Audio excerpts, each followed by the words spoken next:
در بین چی می باشه؟ قلب مؤمن در خوف و رجا. قلبی که آری از خوف و رجا بود. بعضی کسا ببینین خوف و رجا چی رو میگن. خوفی است که تو از عدالت خالق متعال در حذر باشی.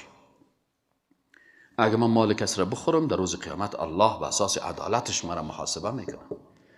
ما که نمازهای ما قضا کردیم و اون نفر که همیشه 5 وقت نماز خوانده، آیا ما و از او سرنوشتم یکی خواهد بود؟ عدالت الهی تقاضا میکنه که کسی که نمازهای خدا 5 وقت در جماعت خوانده و این کسی که جماعت نخوانده او وزی که در پیشتر در جنت بره. تو هم برو خو یک چند روز در پل صراط یک چند ماه تیر کن، در توقیف یک چند وقت باش.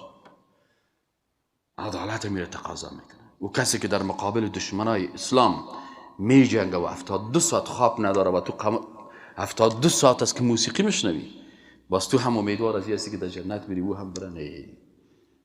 فضل الله المجاهدین علی القاعدین. مجاهد و کسی که در زیر ضربات دشمنای اسلام لحظه به لحظه گوشتش سیاه میگرده، استخوانش به درد میه، در جبهات است. او با یادمه که قشیشته قاید است و چکر میزنه و خنده میکنه و هنوز عدالت الله تقاضا اجرا میکنه. پس قلب مسلمان در خوف میباشه از عدالت الهی و با امید میباشه بر رحمت الهی.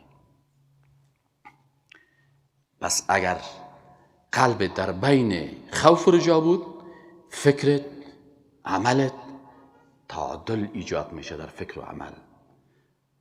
ام عبادت میکنی، ام از سرنوشت خراب عاقبت میترسی.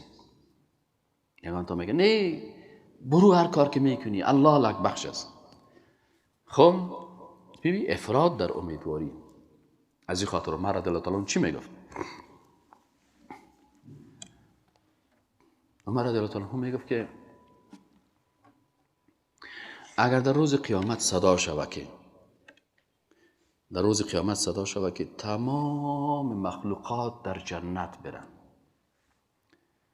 و یک نفر در دوزخ برن، میگم من میترسم یک نفر دوزخی من نباشم. این خوف میده. و گفت اگر صدا شوه که کلگی در دوزخ بره یک نفر در جنت بره، من امیدوار هستم ام یک نفر جنتی مباشم. امید بر رحمت الهی و خوف از عذاب الهی. اینا میگن قلب است که در بین چی قرار داره؟ خوف و رجا. خوف ترس میگن، رجا امیدواری رو میگن.